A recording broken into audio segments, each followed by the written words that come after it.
Le président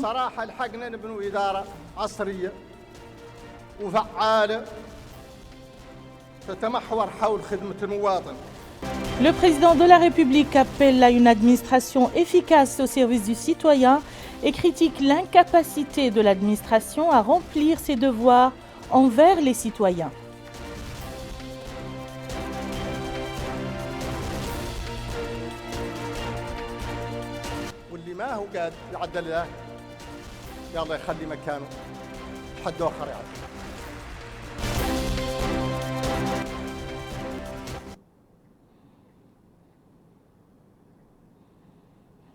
Madame, Monsieur, bonsoir et bienvenue dans le journal.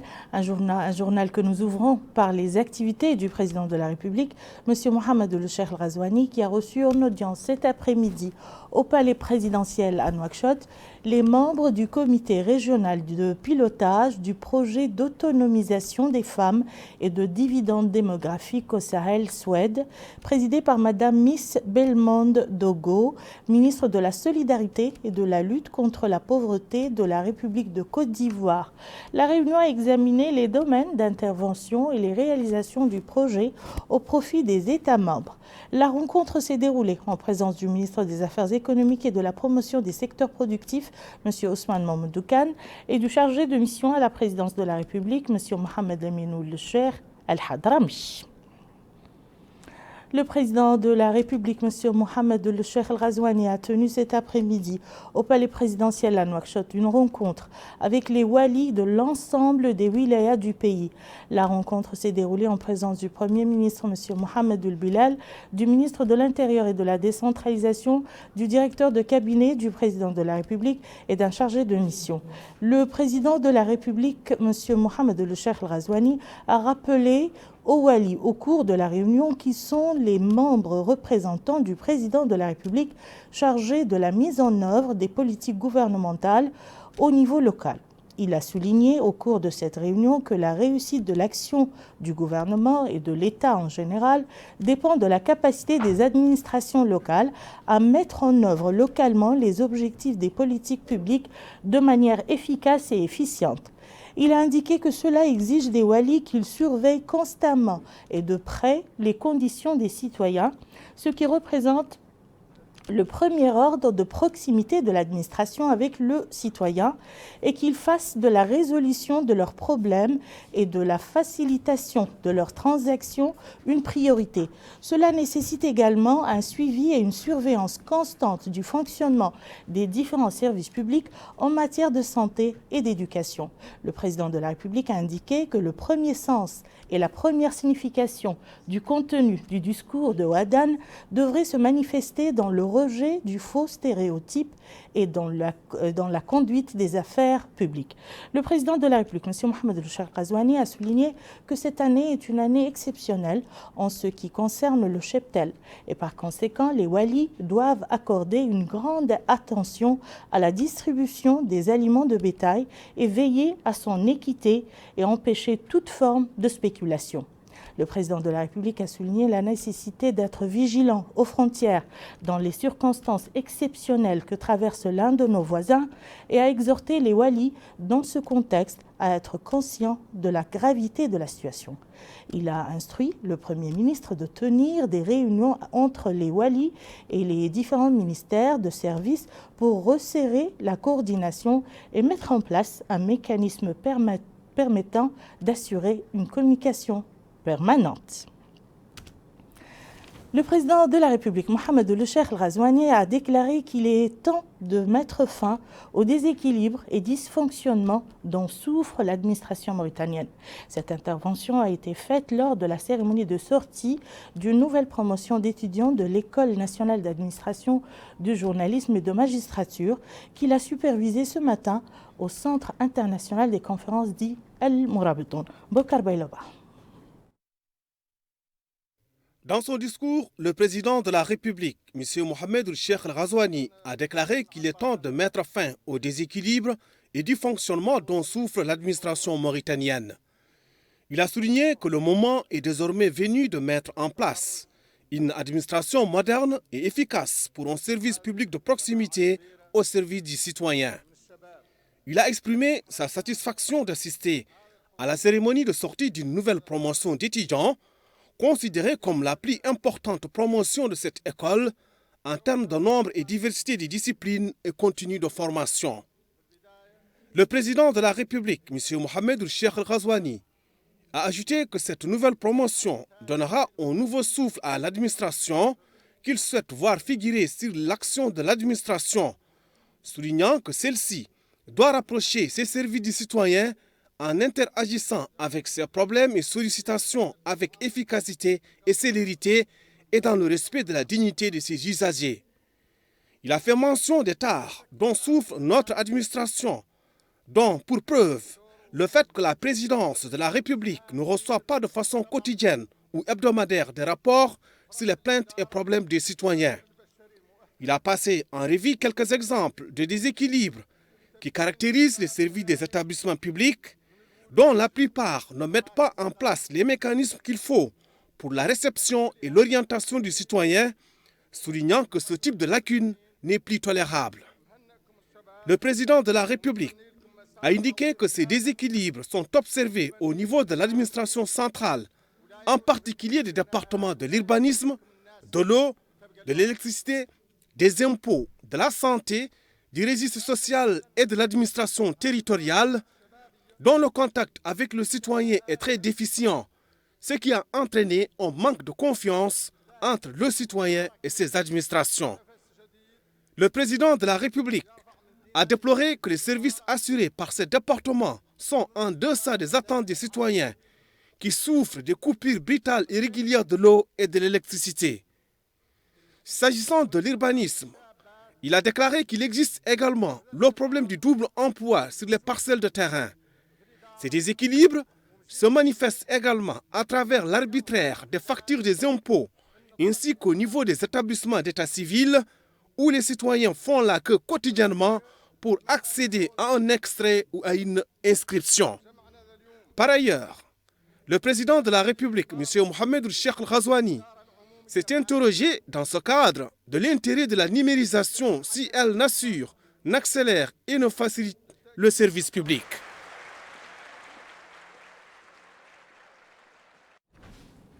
Pour débattre de la portée et signification du discours du président de la République, nous recevons dans ce journal M. Yahya Oulkeb, chargé de mission à la présidence de la République. Monsieur le chargé de mission, bonsoir. Bonsoir. Alors, lors de sa supervision aujourd'hui de la cérémonie de sortie de la nouvelle promotion des élèves fonctionnaires la plus importante d'ailleurs de l'histoire de l'École nationale d'administration de journalisme et de la magistrature, et la plus complète en termes de diversité des spécialisations, le président de la République a confirmé que l'administration présente certains déséquilibres dans certaines de ses actions et il a donné des exemples. Alors, quelles sont les causes de ces déséquilibres et comment y remédier? Merci. Bon, c'est un événement, comme vous l'avez dit, inédit, oui, par sa portée, par le nombre de sortants et aussi par leur diversité. Et à événement inédit, discours inédit. Tout à fait. Et c'est effectivement un discours, je dirais, fondateur, à plus d'un titre. D'abord parce qu'il constitue en lui-même une rupture avec les styles habituels des gouvernants. Parce que il est marqué par la franchise, il est marqué également par la perspicacité de la démarche, c'est-à-dire un diagnostic qui est très minutieux de la situation et en même temps un style extrêmement pédagogique parce qu'on illustre par des exemples clairs de la vie quotidienne des citoyens, dans leur vie quotidienne, dans la vie de tous les jours, avec notamment les problèmes qu'ils connaissent en matière d'approvisionnement en eau, d'électricité, d'état civil, des services d'état civil, mais également parce qu'il va également de leur vie quotidienne, de leur habitat, parce qu'il y a des problèmes fonciers. Ça, c'est la première série de problèmes. La deuxième, qui est tout aussi lancinante, ce sont les problèmes qui se posent habituellement, que le citoyen est appelé à poser habituellement à l'administration, qui relèvent de sa vie professionnelle ou qui relèvent des services que l'administration doit normalement lui délivrer et qui malheureusement ne le sont pas avec la promptitude de la sérénité qu'il faut et surtout avec l'efficacité qui doit caractériser les services publics en général et en particulier celui qui concerne la vie de tous les jours du citoyen. Donc, et chaque fois qu'on fait un diagnostic, aussi bien à travers des exemples extrêmement précis, au niveau des services les plus utilisés par les usagers, des établissements publics notamment, mais également au niveau de l'administration centrale. On a donné des exemples très précis de l'accueil qui est réservé aux citoyens, mais aussi de l'administration territoriale. Chaque fois qu'on fait ce diagnostic, on essaie de l'assortir en fait par une appréciation qui dit que c'est inacceptable. On ne peut plus accepter, on ne peut plus tolérer ce genre de comportement vis-à-vis des citoyens. Et là, donc, je pense que le discours globalement est un discours de fermeté, de rigueur, mais également, en quelque sorte, je le dis, je le répète, au risque de me répéter, que c'est un discours de franchise et qui est franc, parce qu'il est justement franc.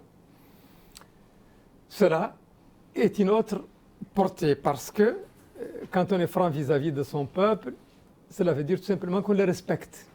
Qu'on le respecte, qu'on ne joue pas la langue de bois, qu'on joue tout simplement avec la franchise et qu'on est co-constructeur un peu de l'œuvre de l'édification nationale qu'on est en train de faire.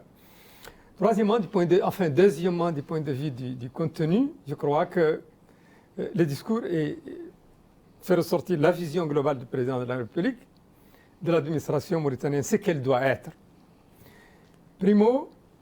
Premièrement, c'est que l'administration doit d'abord marquer une rupture avec ses agissements d'antan. Elle doit être au service du citoyen et non l'inverse.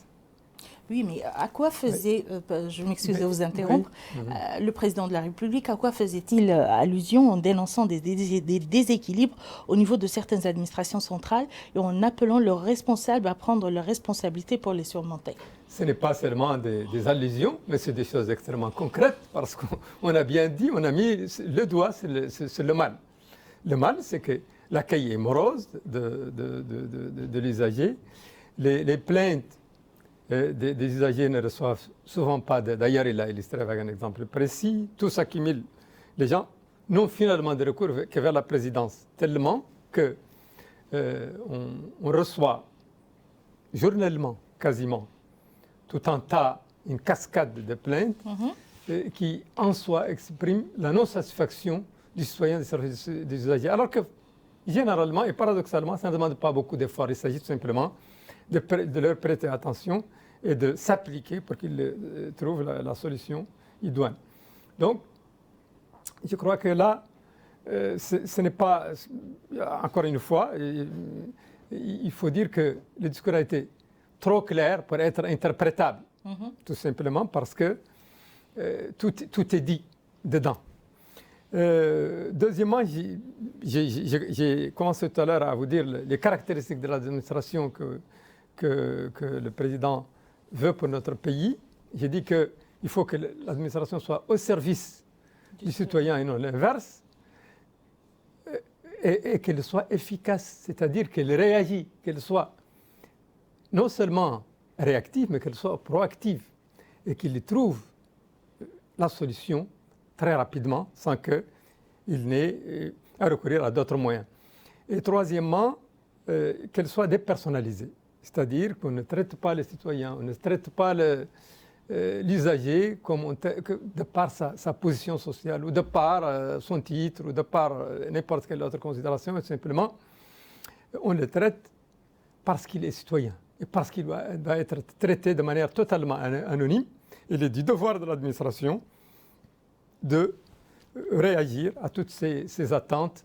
Et donc, ça c'est le deuxième caractère. La troisième est que ça doit être une administration moderne. Moderne parce que, vous savez, nous sommes héritiers d'une administration ancienne qui continue à survivre malgré tout. Et le président de la République pense que la société a beaucoup évolué et il doit y avoir, l'administration doit également évoluer. Donc, on doit le traiter avec des mécanismes nouveaux qui ne sont pas ceux auxquels on a habitué jusqu'ici les citoyens. Quatrièmement, nous pensons que l'administration doit être en interaction permanente avec les citoyens, qu'elle doit l'informer. C'est un devoir banal. Elle doit l'informer, elle ne doit pas prendre une mesure dissuasive ou une mesure répressive contre lui sans qu'il n'en soit informé au préalable, parce qu'il y va de sa dignité. Il faut le considérer en tant que tel, il faut faire de lui un acteur et non pas seulement un objet ou un sujet. Il y a un focus particulier sur l'administration territoriale, parce que l'administration, globalement, il l'a dit, c'est un levier de changement social, parce qu'elle est constituée d'une élite assez bien formée, donc elle va incarner des valeurs qui sont un peu au-dessus du commun des valeurs. Et par conséquent, elle doit jouer un rôle déterminant dans le changement de la société, dans sa mutation vers plus de progrès, et surtout l'administration territoriale, parce qu'elle est plus proche des citoyens, elle doit savoir qu'il doit y avoir de plus en plus de services de proximité, se déplacer constamment pour s'enquérir de la situation, ne pas observer la neutralité qu'elle a toujours observée quand il s'agit d'élections. Cette fois-ci, il ne s'agit pas d'élections, il s'agit des problèmes quotidiens des citoyens qu'il va falloir traiter avec beaucoup d'égards, avec beaucoup de considération, et qui doivent trouver des résultats précis et au moment voulu. Aussi, continuer. Et aussi, elle doit surveiller, parce qu'elle a toute une administration, toute une armada, disons, je dirais, de structures techniques qui le soutiennent. Et nous avons choisi, disons, un type d'administration territoriale qui est plutôt horizontale, c'est-à-dire que le représentant de l'État, qu'il soit wali, hakem ou chef d'arrondissement, il incarne l'État en lui-même. Il ne doit pas seulement suivre ce qu'on appelle les missions régaliennes de l'État, la sécurité, les équilibres et consorts, mais surtout essayer de faire de l'administration une administration plutôt de développement plutôt qu'une administration de commandement, c'est qu'elle, malheureusement, elle a toujours été et qu'elle a du mal à s'en sortir. Vous l'avez dit, le président l'a déclaré en toute franchise, que le recours aux manifestations des citoyens devant la présidence de la République est une preuve de l'incapacité de l'administration à trouver des solutions à leurs problèmes, voire même une perte de confiance en celle-ci. Alors, comment restaurer cette confiance perçue? Je vais corriger un peu. La perte de confiance, c'est parce que les problèmes s'accumulent et sont portés souvent devant la présidence de la République. Tellement que dans le subconscient des citoyens, de l'usager, tout doit se résoudre au niveau de la présidence de la République, et c'est un mauvais signe. Parce que, d'abord, du fait que l'administration, que pour les citoyens, l'administration ne lui est pas utile, il n'a pas confiance en elle, le président l'a dit, mais je crois que les manifestations-là, c'est plutôt, je dirais, un signe de démocratie. Les gens s'expriment, les gens se... mais, cela dit, sans doute, il y a des problèmes qui sont en suspens, qui n'ont pas été résolus, et c'est ce qui fait, effectivement, que ces problèmes sont parfois exhibés sur la voie publique, étalés sur la voie publique, ce qui est effectivement, là aussi je le reconnais, que l'administration elle-même ne joue pas son rôle comme il se doit, qu'elle n'accueille pas. Vous savez, on n'a pas d'infrastructure d'accueil au niveau des différentes administrations, le président l'a dit, il y a peut-être timidement, on a commencé à le faire, quelques centres d'accueil, mais ces centres d'abord, il faut dire qu'ils n'ont pas l'outillage qu'il faut. On ne choisit pas les meilleures personnes qu'il faut parce que je crois que, vous savez, la personne qui doit recevoir doit être d'abord bien formée, doit savoir qu'elle est là pour servir et donc elle doit être beaucoup plus souriante, beaucoup plus accueillante et surtout, elle doit connaître les procédures. Et là, puisqu'il en vient, les procédures doivent être aussi simplifiées pour que l'administration soit moins lourde, moins tatillonne. C'est aussi là le signe de mutation qu'on voulait donner à l'administration. Pour tout dire, le président de la République a, et c'est là notre message, dit que ceux qui veulent bien accompagner cette révolution en douceur qui se qui se profilent pour l'administration, ils sont bien évidemment les bienvenus. Ceux qui ne peuvent pas, n'ont pas la capacité, n'ont pas la volonté, qui n'ont pas leur place dans ce système, ça veut dire quoi? Ça veut dire qu'ils cèdent leur place pour quelqu'un d'autre. Voilà, ça veut dire tout simplement qu'on est là, qu'on intègre dans notre culture la redevabilité. C'est-à-dire que l'administration doit rendre compte si elle n'est pas satisfaisante pour les usagers, si elle n'accomplit pas convenablement son rôle, les personnes en particulier qui la tiennent doivent en tirer les conséquences. Voilà. Merci beaucoup, Monsieur Yahya Ould-Kebd, chargé de mission à la présidence de la République. Vous étiez l'invité du journal. Merci. Le directeur général de l'École nationale d'administration, de journalisme et de magistrature, M. Mohamed Abdelkader Ould-Allada, a précisé à l'occasion de la sortie de cette promotion que la supervision de cet événement par le président de la République est la preuve de l'importance qu'il accorde à la formation des ressources humaines en tant que pilier du développement et du progrès du pays. Abdul Adamaba nous en dit plus. Sous la supervision du président de la République, Mohamed Ould Cheikh El Ghazouani, une cérémonie de sortie d'une nouvelle promotion d'étudiants de l'École nationale d'administration, de journalisme et de la magistrature, NAJM, a été organisée au Centre international des conférences El Mourabitoun.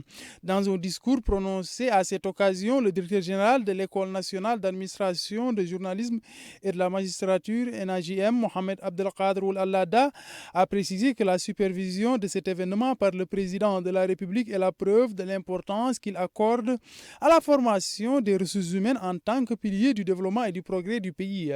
Il a précisé que les membres de cette promotion sont répartis entre les 5 départements comme suit: 56 au profit du ministère de la Justice, 34 au profit du ministère des Affaires étrangères, 35 au ministère de l'Intérieur et de la décentralisation, 338 au ministère des Finances et 66 étudiants au profit du ministère de la Fonction publique. Par ailleurs, il a rappelé que la promotion est particulière dans l'histoire des recrutements au niveau de l'école en termes de nombre et de diversité des spécialités, soulignant que celles-ci répondent aux besoins des départements concernés et ce grâce à la qualité des formations et des compétences nécessaires assurées par un corps enseignant compétent. Mohamed Abdelkader Ould-Allada a également fait le point sur l'approche suivie par cet établissement et les mesures qui ont été prises pour la promotion de la formation.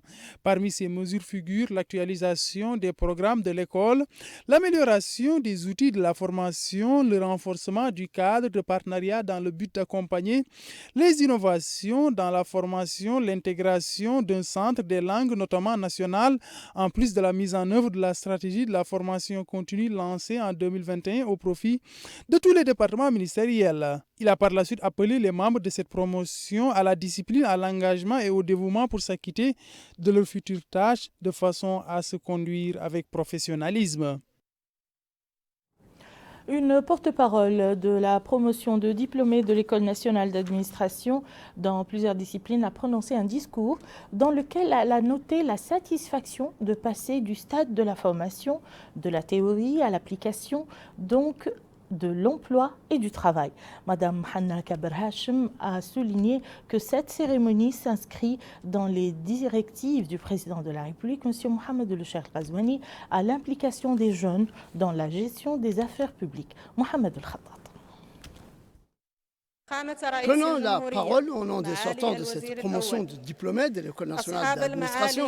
Madame Hanan Kaber Hachem a d'abord remercié le président de la République d'honorer de sa présence leur cérémonie de sortie de promotion en ce jour important pour eux qui constitue la fin d'une période de formation et de préparation théorique et appliquée et le début de celle de l'emploi pour être au service de la patrie et des citoyens avec ce que cela demande d'engagement, d'abnégation et de dévouement. Cette cérémonie, a-t-elle souligné, s'inscrit dans le cadre des directives du président de la République, M. Mohamed Ould Cheikh El Ghazouani, relatives au soutien de l'administration publique et des cadres humains, à la lutte contre le chômage et à l'implication des jeunes dans la gestion des affaires publiques. D'où le recrutement de cette promotion qui est la plus importante de l'histoire du pays et de l'École nationale d'administration, de journalisme et de magistrature, en particulier étant constitué de 600 fonctionnaires, dont près de 200 sont issus de la composante féminine. Il s'agit également, dit-elle, d'un recrutement dont bénéficient plusieurs départements ministériels, dont celui de la justice, des affaires étrangères, de l'intérieur, des finances et de la fonction publique. Et d'ajouter que cette promotion a pu profiter, malgré les conditions de la pandémie de la Covid-19, d'une formation exemplaire dans ces différentes disciplines qui comprenaient le volet théorique et pratique, ainsi qu'une formation administrative dans les secteurs concernés, en plus de la formation militaire avec ce que cela comporte de sens et de signification en matière d'unité, d'endurance et de fierté de la patrie. Ce qui fait des membres de cette promotion des équipes administratives prêtes à servir l'établissement public et ses usagers, n'importe où qu'ils le soient. Madame Hanan Kaber Hashim a conclu en déclarant qu'au moment où il quitte l'École nationale d'administration, de journalisme et de magistrature, ils ne peuvent s'empêcher de remercier tout son personnel administratif et pédagogique pour les efforts qu'ils ont fournis en vue de leur assurer une formation qualitative et exemplaire à la hauteur des responsabilités qui les attendent. De même a-t-elle ajouté remercier les forces armées représentées par l'Académie militaire interarmes d'Attar et l'École de gendarmerie de Rosso qui leur ont offert l'opportunité de participer en défilant dans l'uniforme des forces armées et parmi ses rangs lors de la célébration de la fête de l'indépendance en 2020. Qu'ils soient remerciés, a-t-elle dit, pour le bon traitement et la rigueur dans la formation dont ils ont fait montre tout au long de ce séjour d'apprentissage. Des remerciements qui vont également à l'endroit des staffs d'encadrement des différents départements gouvernementaux qui ont fait de leur formation une occasion précieuse et pleine d'avantages et de professionnalisme, a-t-elle précisé avant de terminer en renouvelant le remerciement au président de la République et l'honorable assistance.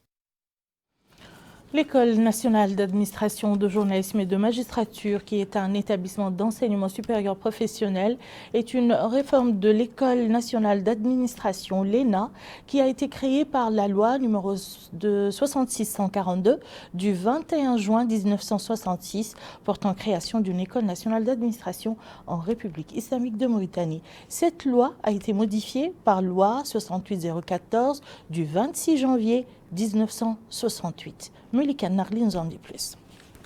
L'École nationale d'administration, de journalisme et de magistrature est à l'honneur avec cette sortie d'une promotion de 529 élèves. Cette promotion est considérée comme la plus importante en termes de chiffres de diversité des spécialisations et de la qualité des formations. Le but étant de mettre en place une administration moderne et efficace qui donnera un souffle nouveau à l'administration pour un service public de proximité du citoyen. L'ENA a été créée par la loi numéro 6642 du 21 juin 1966 portant création d'une École nationale d'administration en République islamique de Mauritanie. Cette loi a été modifiée par la loi 68014 du 26 janvier 1968.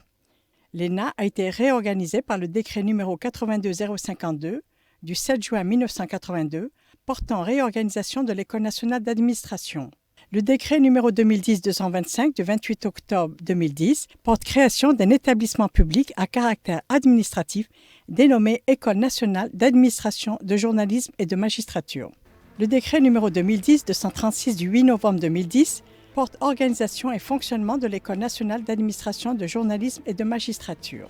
L'École nationale d'administration, de journalisme et de magistrature est un établissement public à caractère administratif doté de la personnalité juridique et de l'autonomie financière. Elle a son siège à Nouakchott. L'École nationale d'administration, de journalisme et de magistrature est un établissement d'enseignement supérieur professionnel. Elle est placée sous la tutelle du Premier ministre. L'école a diplômé environ 4000 cadres dans diverses spécialisations. Les étudiants de cette promotion indiquent que celle-ci comportait 18 filières réparties entre les départements de la justice, des affaires étrangères, de la coopération et des Mauritaniens de l'extérieur, de l'intérieur et de la décentralisation, des finances et de la fonction publique. L'école a diplômé environ 4000 cadres dans diverses spécialisations. Justice et pouvoir judiciaire 616, affaires étrangères 235, administration publique 896, finances 1618, médias 64, fonction publique 181, travaux publics 45, communication et météorologie 198. Cette promotion est considérée comme la plus importante de l'École nationale d'administration, de journalisme et de la magistrature. Ces étudiants indiquent que la formation a débuté en janvier 2020 et a effectué des formations administratives, militaires et académiques, tout comme elle a participé à la marche de la fête de l'indépendance nationale en 2020. Les étudiants soulignent que cette formation a été effectuée dans des conditions quelque peu difficiles du fait de la pandémie. L'accès à l'école s'est fait après concours. D'aucuns disent que c'est une formation hors pair. Quant au niveau de formation, ils sont unanimes à souligner son haut niveau. Le nombre de jeunes filles participant à cette formation a été particulièrement apprécié. Et voilà qui met fin à ce journal. Tout de suite, le rappel des titres. نحن صراحة لحقنا نبنوا إدارة عصرية وفعالة تتمحور حول خدمة المواطن. Le président de la République appelle à une administration efficace au service de tous et critique l'incapacité de l'administration à remplir ses devoirs envers les citoyens.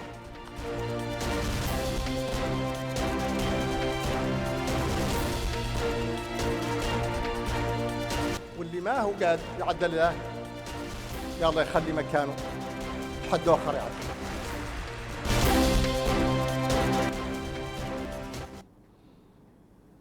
Merci, madame, monsieur, de nous avoir suivis. À très bientôt, Inch'Allah.